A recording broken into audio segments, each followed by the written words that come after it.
Summer routines live or die by how easy they are, and honestly, if something takes too much effort, I'm out. That's why Groons is my go-to. It's my one daily pack of gummies covering my greens, vitamins, and minerals. Plus, it has 6 grams of prebiotic fiber, which is more than 2 cups of broccoli. No mixing powders, no giant pills, no hassle. I just rip open the pack and I'm done. They taste good and they make it easy to stay on top of my health, even when life gets busy. Save up to 52% with the code PODCAST at Groons.co. That's code PODCAST at GRUNS.co.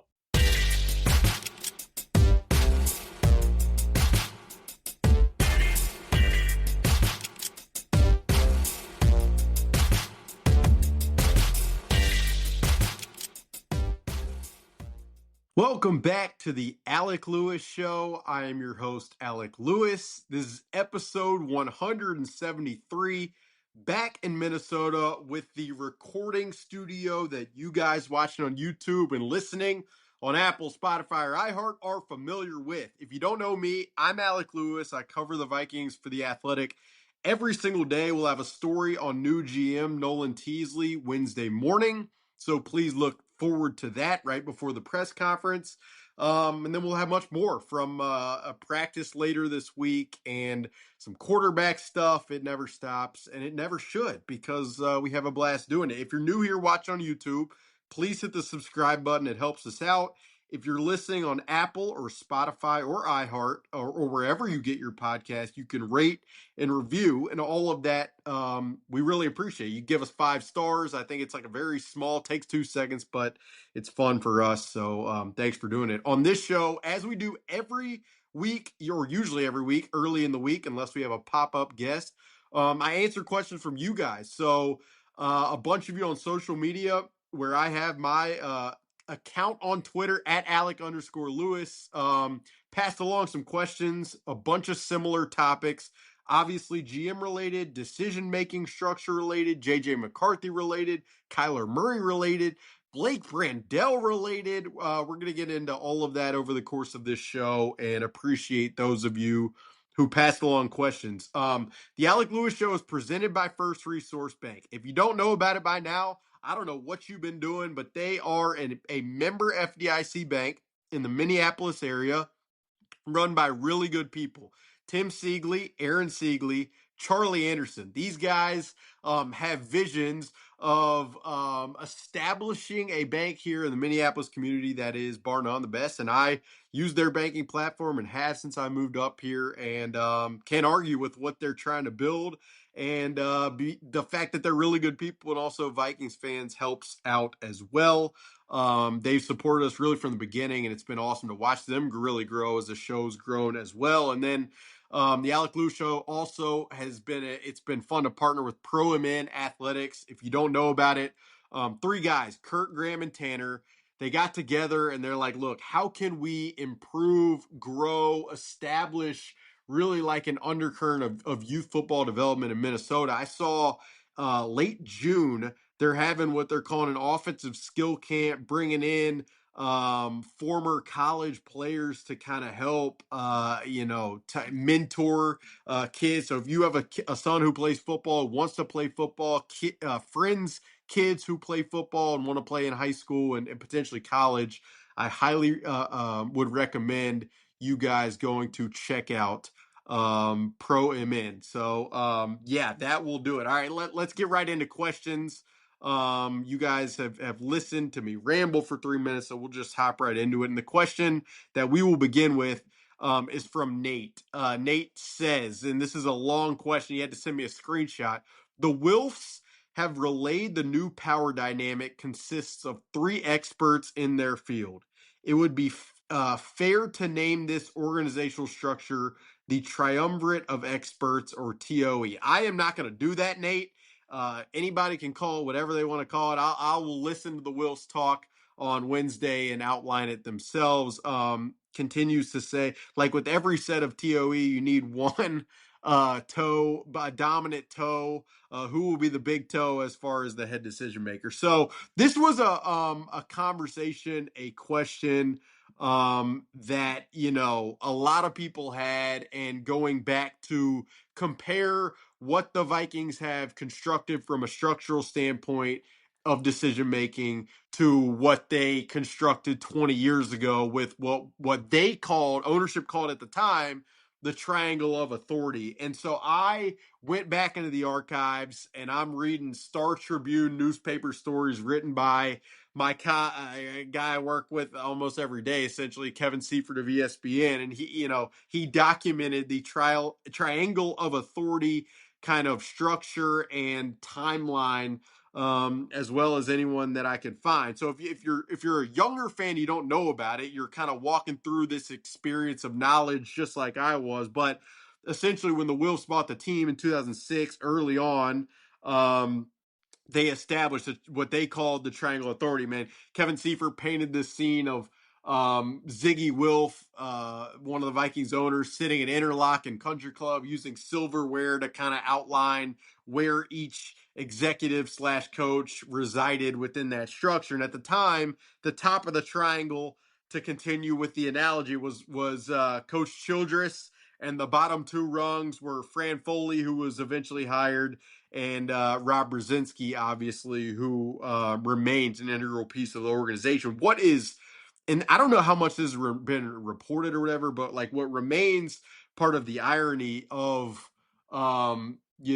looking back at that time is Fran Foley was hired, one of the potential candidates, and it makes sense just to like look back at it, who would have been available for the Vikings to hire as part of that structure.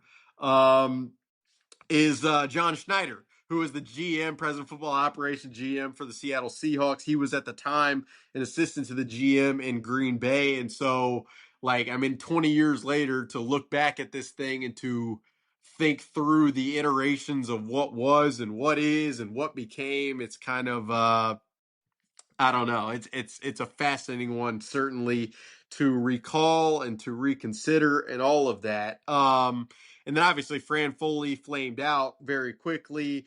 Rick Spielman was eventually hired, and I think there was a story that I read where Rick Spielman said that the Triangle of Authority naming device was a media creation. That's why I'm refraining from it, but it was not a media creation. Obviously, reading back through some of the stories, and I'll read.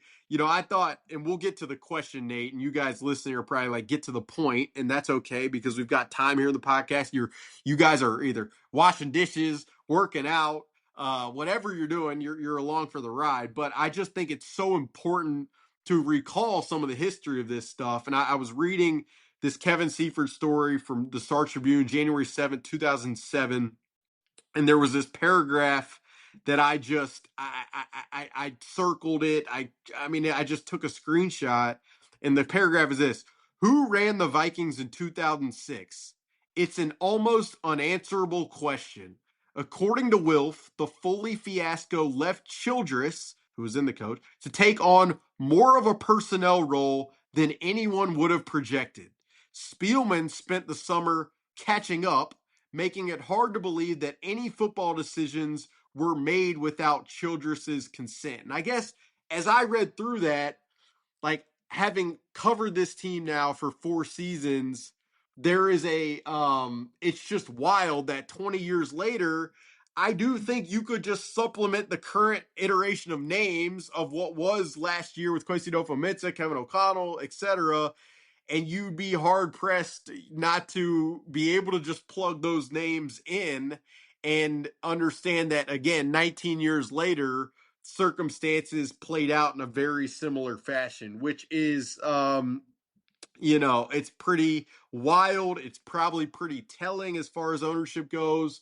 And you'd hope that 20 years in, after, somewhat of a replica in many ways, that this would be kind of the turning point of that structure. And we'll see. As far as like Nate's question, who is the big toe of what he wants to deem the TOE? I can't wait on Wednesday to hear what Mark Wilfs, whoever talks, Mark, any of the executives. I can't wait to hear what they have to say, and I imagine they will flesh this thing out even further. But I mean, for Nolan Teasley to leave the position that he had in Seattle as the assistant GM and John Schneider's kind of right-hand guy, to move out of the place and the town and the community that he grew up in and lived in his entire life.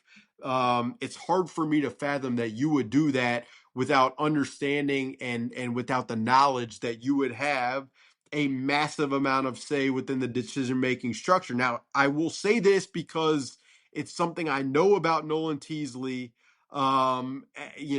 Having talked to a lot of people around him, like, he is not the type of guy to enter the Vikings building and just unilaterally be tossing decisions all over the place and ensuring that his voice is heard at all times. Like, every description of this guy from people who have worked with him, from people who have worked, watched him work from afar, agents who have spent time around him, like, the description people use is a calm, patient, curious listener who doesn't have to be the vocal person in the room, doesn't have to get the credit at the end of the day.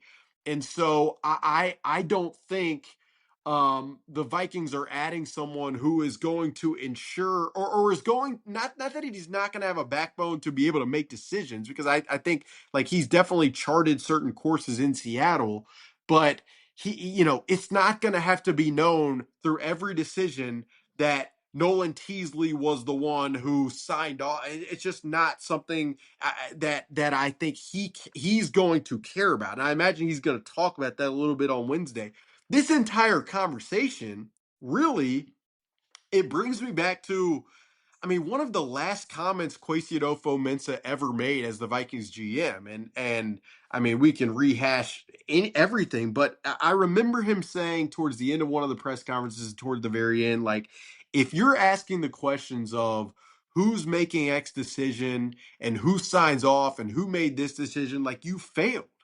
And I think, like, you know, in many ways, I do think you need to know who is the final sign off. But in other ways, like, if you think about Seattle and you go through the decisions they've made to achieve the Super Bowl, whether it's the Sam Darnold signing, whether it's the draft picks of Devon Witherspoon and Byron Murphy II, it's really hard to discern, was that a John Schneider call? Was that a Mike McDonald head coaching call? Was that the front office's call with Nolan Teasley and Trent Kirshner and Matt Berry and Aaron Heinlein? Like, when you sift through all of the decisions that Seattle made, and they made a lot of them to supplement their roster without bottoming out to get to the Super Bowl and to win the Super Bowl, like, the credit just goes to the organization. And I think so much of that is because John Schneider,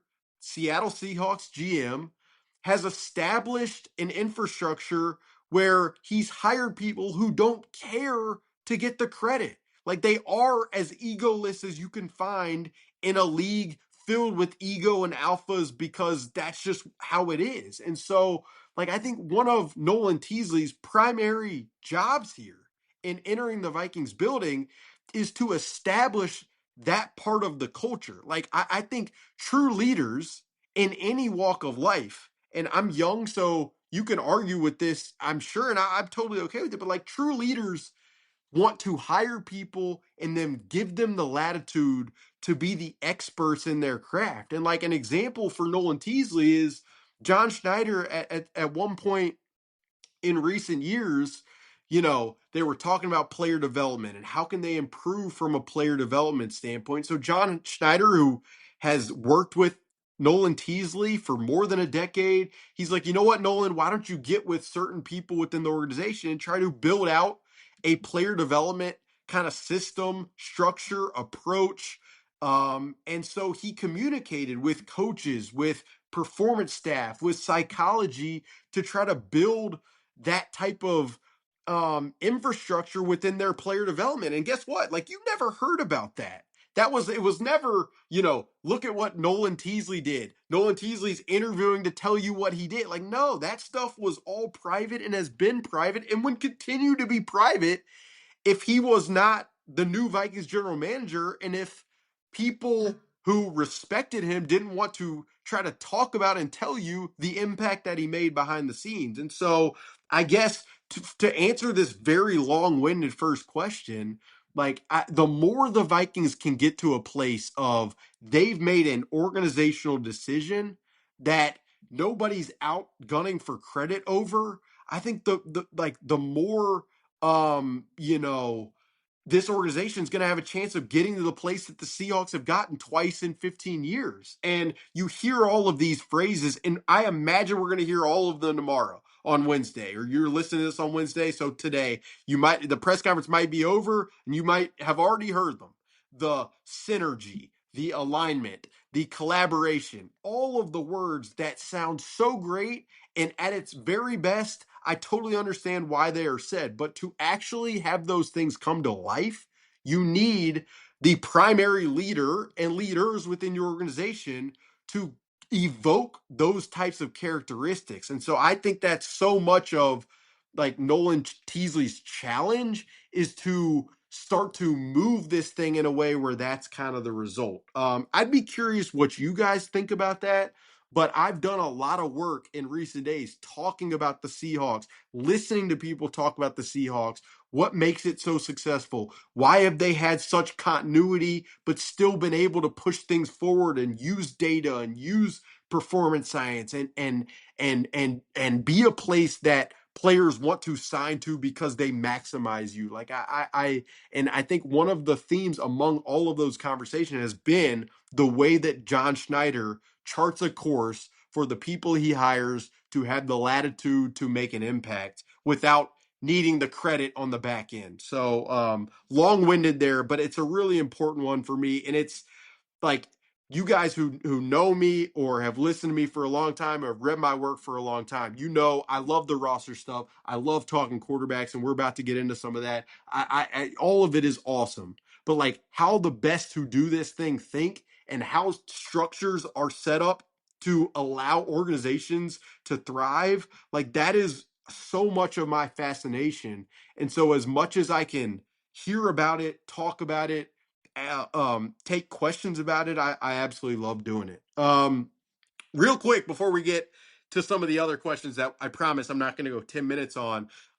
Shows also sponsored by Unreal. So Unreal, the clothing brand based in St. Paul, is from here. And they really, I mean, they've gone national. You might be able to say international with premium athleisure. I'm wearing the shorts right now. You guys, I'm not going to show them on camera because that would be kind of awkward. But yeah, I wear the hoodies all the time. I've got a package of clothes that I got the other day. They've got limited edition hoodie drops in the season that will make you look probably the coolest of the friend group if that's kind of your thing. But we appreciate their support from the beginning. And let's get to some more questions. All right, the next question comes from Ali Siddiqui, who asks, and I hope I'm pronouncing that right. I'm probably not, probably botching it. Who do you see the Vikings signing now that Allen's contract is off the books? He's talking about Jonathan Allen. And let me pull this up real quick just so you guys have a perspective because I think it's good. So the Vikings gained $12.5 million in cap room. This according to Jason Fitzgerald over the cap. $12.5 million in cap room with the release of Jonathan Allen and Harrison Smith. The Harrison Smith was kind of a more of a procedural thing. It has no indication on his return or lack thereof. And in Jason's write-up, the Vikings gained some much-needed cap room as they were only around $2 million in cap space prior to these transactions becoming official. So yeah, and Allen will count for $4.67 million in dead money in 27, but the team will receive an $8 million cap credit for his signing with the Bengals. So obviously, Ali, you want to know, what are they going to spend the money on? I also think it's important to mention that there's still a possibility. The Brian O'Neill, the Brian O'Neill extension. I think, if that were to happen, that would just create more cap space for the Vikings to use. It's part of the reason they've been as patient as they've been, or were as patient as they were throughout kind of the early part of free agency. But as far as the question, like I haven't been told that the Vikings are shopping around right now specifically for a specific player. And part of that is a byproduct of like they're transitioning a little bit from obviously from the front office perspective that we just talked about. And so I would imagine they want to get things up and going probably to where you're talking late July, to where these specific conversations are more pressing, and probably there's more on the table. Like I'd say the Jawan Jennings one got to a place from a money perspective where it was just a no-brainer for the Vikings to make happen, and so they did. As for everything else, I just kind of see it as picking up in a little bit. But the two places, and this is without information, so I'd say like I haven't heard specifically they're targeting these two spots. It's just very obvious. Any of you guys could look at the depth chart and make this declaration, but the two spots that I think you could see additions and it would make sense would be edge rusher for sure, and then safety as well. I mean, edge rusher, I've been over this, and I'll revisit it a little bit. The two starters make sense in Dallas Turner and Andrew Van Ginkel, but the depth there is just it's an immense fall off, even if the Vikings are transitioning Tyrion Ingram Dawkins, who they drafted last year, to become more of an edge type player. I mean, even then, like the depth in the fall off, if one of those two starters gets injured or doesn't produce, is so drastic and not sustainable, really, especially with the question marks everywhere else on the defensive line. So there's also a considerable amount of edge rushers available. So that's just going to be a spot. If nothing happens throughout, the rest of June and July, and we get to late July and camp starting, I mean, and that's a point where, players start to take visits and they're ready, they're getting eager to sign. Like, I'm not going to be, when I get the notification or a text that says X player is visiting the Vikings, who's an edge rusher, who's produced in the past, I mean, I will be less surprised than the sunburn on the top of my balding head, is probably what I say. And then safety, I mean, look, you've got Jay Ward, who really started to impress toward the back half of last season. I think he'll factor in for sure. You've still got Theo Jackson, who definitely just didn't shine throughout the season. Josh Metellus, who's kind of, again, he's more of kind of a box player, slot defender. And then Jacoby Thomas, who we'll see how much he can absorb of the system in the short term. But and then Harrison Smith, we'll see what happens there. But I just think, safety is a spot where Brian Flores and this Vikings defensive staff always has a keen eye for kind of just who to, what types of fits might make sense, and I'd say low cost players who they could potentially maximize. So those are the two places, Ali, that I've got my eyes on moving forward. Next question comes from Luke Garrison. Appreciate the question, Luke. With Carson Wentz re-signing, is it your understanding that the Vikings plan to have three quarterbacks on the active roster throughout the season? I mean, I'd say this, like, with the current setup in having Kyler Murray, JJ McCarthy, Carson Wentz, and Max Brosmer, I'd absolutely expect three quarterbacks to be on the active roster, including Carson Wentz. I mean, he doesn't sign here without an expectation of what's possible. And I mean, I'd say it is a pretty impressive luxury to have a player of his caliber, um, present for this entire camp, where you don't have to, or I'd say not camp, this entire summer and into training camp, where you don't have to disperse a ton of reps to him, and you can have full conviction that when the season happens, because he just showed this last year, he can step in and perform. Now, the level of performance, that's obviously, you can poke holes in that, and that's arguable and what have you. But as it's undeniable to say that he can't operate within the system in some form or fashion. And so, yeah, I mean, I think as long as the current slate of quarterbacks are on this roster, I'd fully expect three players to be on the active roster. So for sure. Next question comes from Rock NHL. Rock NHL. Is there any type of position battle for the center position? How should Vikings feel about Blake Brandel based off projection film last year. So I'll take these backwards. So I went back last week or 2 weeks ago, I think 2 weeks ago, and watched, I don't want to overstate it, probably 100 Blake Brandel snaps, just focusing on the center position. That's probably an insane thing to say. That's probably a ridiculous thing to do. But I care about you guys. I want to be able to provide perspective. And Blake Brandel, I thought, held his own in a lot of instances. I mean, he had never played the center position in his life. And the Vikings threw him in.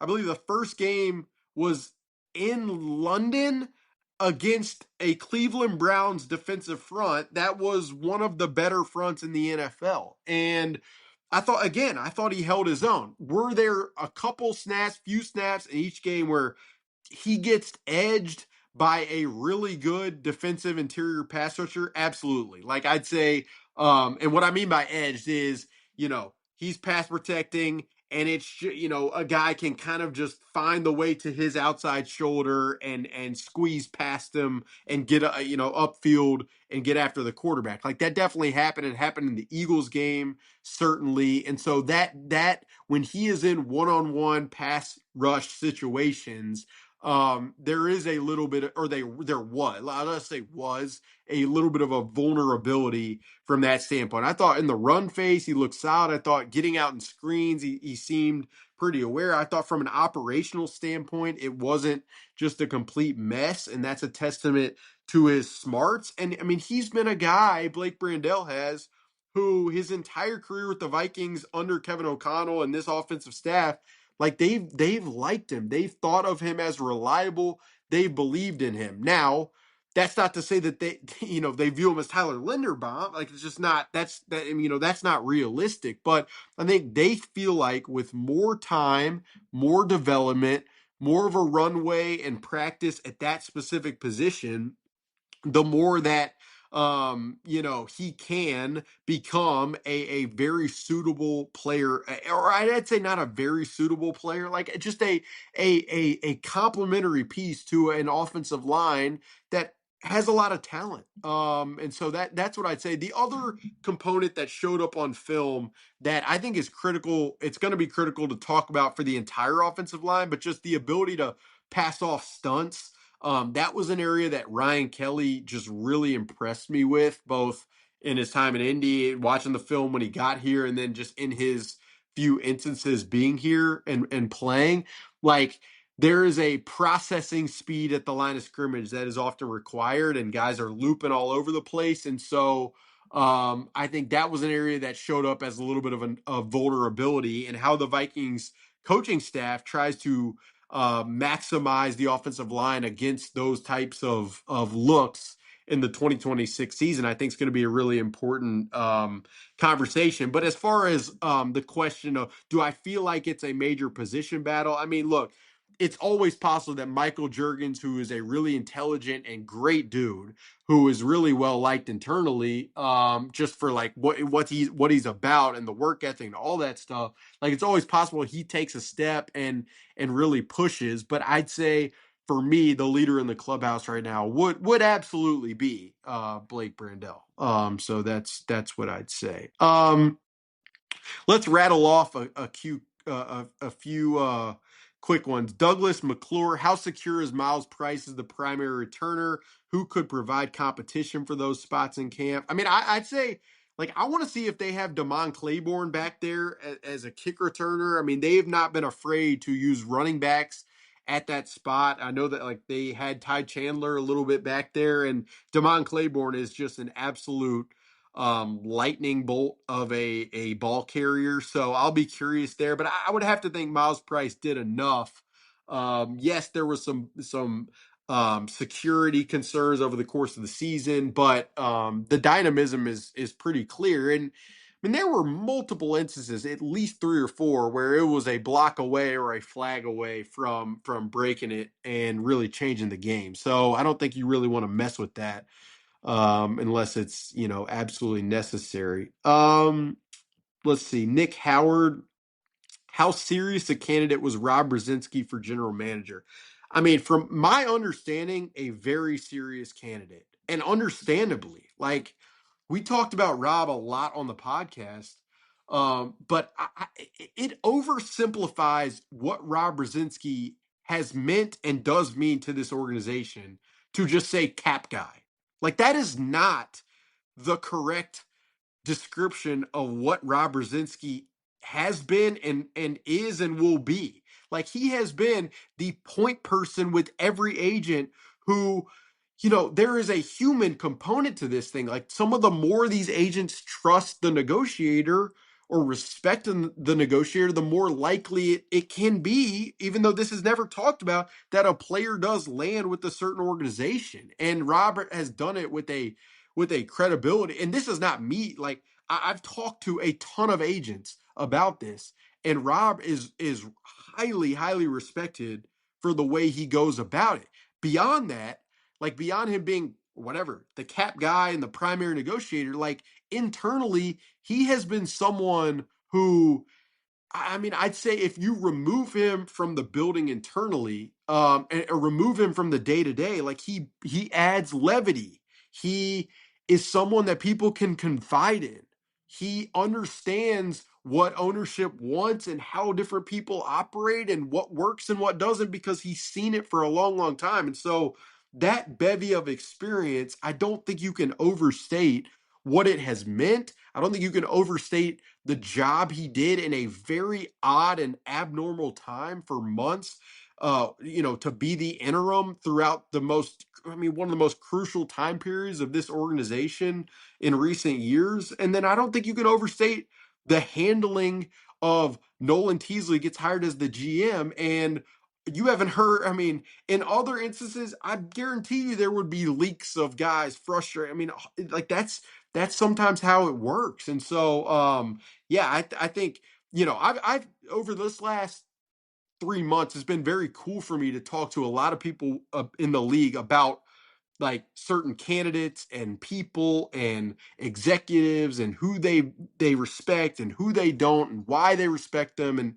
like, Rob, and whether you're talking coaching agents, executive agents, player agents, executives in other buildings, GMs in other buildings, like, to a man and woman, they will tell you how much Rob Brzezinski, how highly he's thought of in the industry. And so, I mean, I'd say, if anything, the Vikings are really fortunate as an organization that they can proceed with this structure, including Rob Brzezinski. Like, and I don't say that for any other reason than that. I think that's the belief within the league. So yeah. Let's see here. Obviously, I said, there's a lot of JJ McCarthy questions here. Ryan Erickson asks, any possibility the Vikings trade McCarthy in training camp? Obviously, it's early, but they seem pretty high on Kyler and have Wentz as a reliable backup and Brosmer as their project. Also, this is him speaking, Ryan. JJ McCarthy seems pretty bitter. If they do trade JJ, what do you think they could get back? I mean, look, this is obviously aggregation station in terms of anything I say on JJ McCarthy, it's going to be blasted out or viewed one way or another in terms of however you want to view it, that's probably going to be how it's going to be. Like, I would say this, from what I understand with JJ McCarthy coming back in this spring and this summer, like, he's obviously been very motivated and has every reason to be motivated. I think from a throwing standpoint, he's definitely looked solid. Mechanics look smooth. The layering, he's obviously focused on. It's something that he wants to continue to improve on. The comments last week or what have you, I'd say, they definitely caught the eyes of people within the league. Like, so as much as it was made a big deal of, and I'd say if folks, if you are listening to this and you love JJ and you view those comments as, he's fired up, he's really motivated, this is what you want to see, or if you view the comments as this is a problem, what have you, like, I would just say that talking to people within the league, their eyebrows were raised by the comments and just the juxtaposition of them with how Kyler talked about it. That's what I'd say. But my conversations with people internally have not been about trade. They've not been about those comments. They've been about wanting to maximize the every single day on the field and making sure that that happens. And then the chips will fall how the chips fall. I will say this because it was mentioned by Ryan, like, yes, Kyler Murray is also really motivated. And it's not surprising to hear that he's looked good and that he's carried himself like a pro. I mean, like, I talked to Jordan Addison, who said he's a vet. He knows what he's doing. For all of the narratives around Kyler Murray, and there are a billion of them, and they are, I think, in many instances, very lazy narratives. Because when you talk to the people who really know him and have really been around him, it doesn't jive with what is often heard in the public. Like, the one thing about Kyler is he's been an accurate thrower of the football. He's thrown for 3,500 yards at the NFL level with the Cardinals team that hasn't had a great infrastructure 4 different times. And so the fact that he's impressed them behind the scenes, even though, with his smarts in terms of absorbing the system, with his accuracy on the field, with his, just style with teammates, like the Vikings, I know, have not been surprised at all that it has been as solid and impressive as it's been with Kyler thus far. And I mean, unless that changes, it's really hard to imagine any result other than the one that we've been talking about on this show and in my writing now for some time. So, yeah, I mean, that's what I'd say. That the focus is on the day-to-day work, and that is a coaching cliche thing. But I think the Vikings, they're not going to make any final decisions until they have to. That's the way that this that's the way that this infrastructure has started to operate and wants to operate moving forward.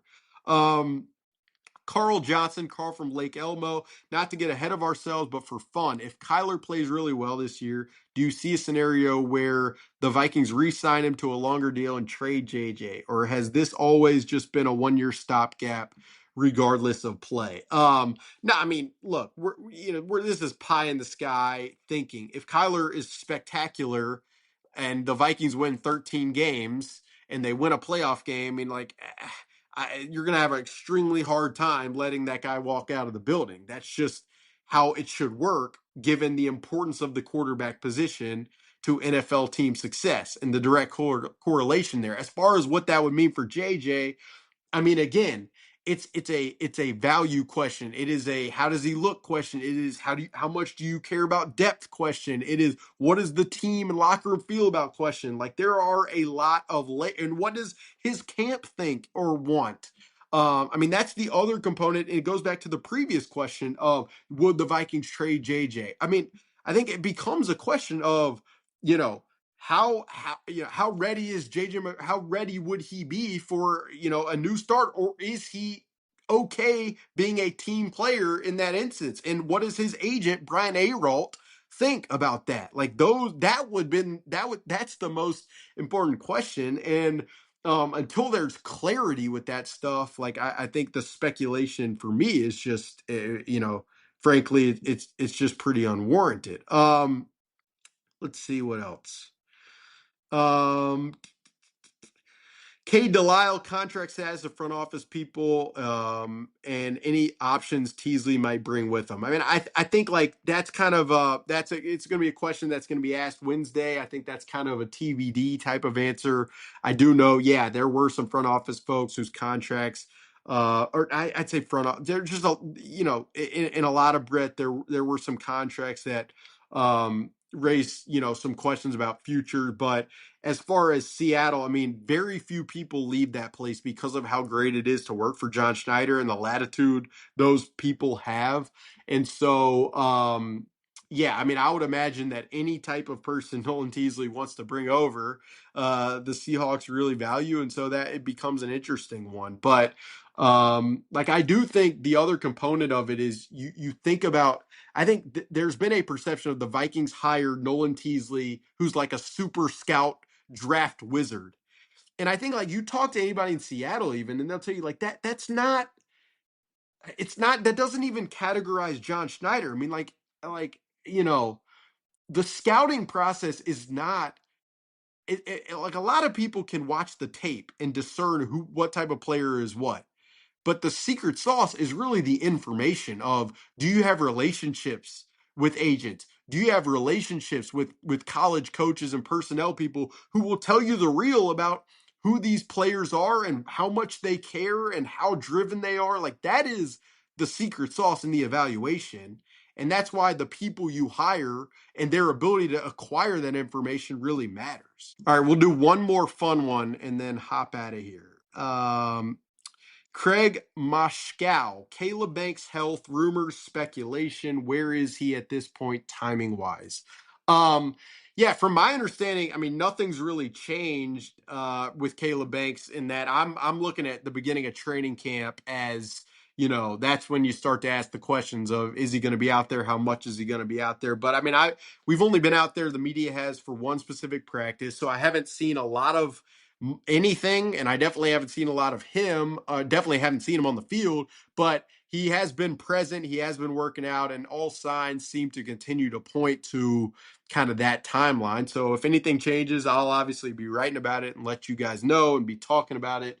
But until we get to that point, I don't think, anything earlier than that would be like, wow, ahead of timeline for certain. So, yeah, that should probably do it for this iteration of the Alec Lewis Show. It's episode 173. Appreciate all of you who toss along questions. We'll be back later this week, probably Thursday evening, with some more after the press conferences. Obviously, we'll be back with some thoughts from on the field workouts, and can't wait for all of that. For those of you, again, who are new here, please hit the subscribe button on YouTube, on Apple, Spotify, or iHeart. Give us some stars, rate us, review us, all of that stuff. We appreciate First Resource Bank for their support and presenting sponsorship. We appreciate ProMN as well for their partnership. Unreal, the clothing brand. And with that, we will talk to you very, very soon.